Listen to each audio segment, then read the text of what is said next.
राजस्थान कांग्रेस में एक बार फिर से उथल पुथल क्यों मची हुई है? क्यों फिर से सीएम अशोक गहलोत को 2020 का मानेसर कांड याद आ रहा है? क्यों लगातार 2020 के उस घटनाक्रम को लेकर अशोक गहलोत बार बार बीजेपी को टारगेट कर रहे हैं? उसके पीछे उनका मकसद क्या है? और क्यों तमाम जो विधायक नेता हैं उनमें भी खलबली मची हुई है? इस वीडियो में हम आपको बताएंगे।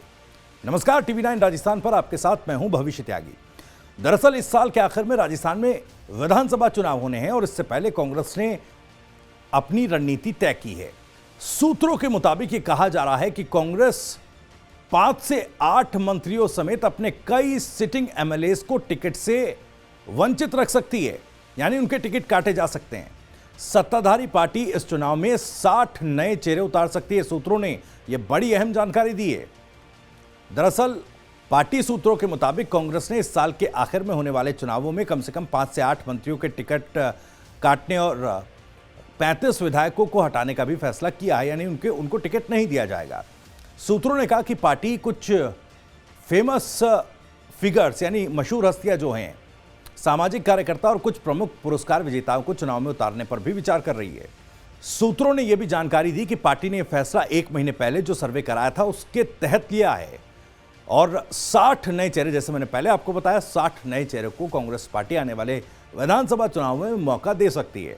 पार्टी ने मौजूदा विधायकों और मंत्रियों के खिलाफ सत्ता विरोधी लहर का हवाला देते हुए इस साल के आखिर में होने वाले चुनाव में 60 नए चेहरे को मैदान में उतारने का फैसला लिया है। साथ ही वरिष्ठ मंत्रियों को अगले साल होने वाले लोकसभा चुनावों में मैदान में उतारा जा सकता है, क्योंकि उसमें अपनी लोकप्रियता और अपने निर्वाचन क्षेत्रों में किए गए कार्यों का हवाला देते हुए बीजेपी से मुकाबला करने की क्षमता है। टिकट से वंचित विधायकों को कहां पर तरजीह दी जाएगी, ये भी हम आपको बता रहे हैं। जो जानकारी मिल रही है कांग्रेस के सूत्रों से, जिन विधायकों को इस साल के अंत में विधानसभा चुनाव लड़ने के लिए टिकट से वंचित रखा जाएगा, उनमें से कुछ को सरकार के सत्ता में लौटने पर बोर्ड या स्थानीय नगर निकायों में कोई अहम जिम्मेदारी दे दी जा सकती है। जब पूछा गया कि पूर्व मुख्यमंत्री और पूर्व राज्य इकाई प्रमुख सचिन पायलट से लेकर पार्टी के कितने विधायकों पर टिकट कटने की तलवार लटकेगी, तो इस पर यह जानकारी सूत्रों ने दी कि कम से कम 18 ऐसे नेता हैं। महत्वपूर्ण विधानसभा चुनाव इस साल के अंत में होने जा रहे हैं और लगातार मुख्यमंत्री अशोक गहलोत जो हैं कई घोषणाएं और ऐलान कर रहे हैं और राज्य की जो परिपाटी है, जो चुनावी परंपरा है हर साल में सरकार बदलने की, उसे तोड़ने की कोशिश या दावा वो करते नजर आ रहे हैं। कई योजनाएं शुरू की हैं। कांग्रेस ने पिछले महीने पार्टी प्रमुख मल्लिकार्जुन खड़गे और राहुल गांधी के साथ पार्टी नेताओं की बैठक के दौरान राज्य में विधानसभा चुनाव से कम 2 महीने पहले पार्टी उम्मीदवारों की घोषणा करने का फैसला किया था। पार्टी ने चुनाव समिति का भी गठन कर दिया है। इन सब के बीच बीजेपी राज्य की सत्ता में वापसी के लिए एड़ी चोटी का जोर लगा रही है और कांग्रेस पार्टी ने अपनी रणनीति लगभग तय कर ली है। अब ऐसे में उथल पुथल मची हुई है। सचिन पायलट भी दिल्ली में हैं। पवन खेड़ा साहब ने जो बयान दिया उसके बाद से फिर से वो हलचल शुरू हो गई है, लेकिन मुख्यमंत्री अशोक गहलोत ने 2020 का किस्सा फिर दोहराया।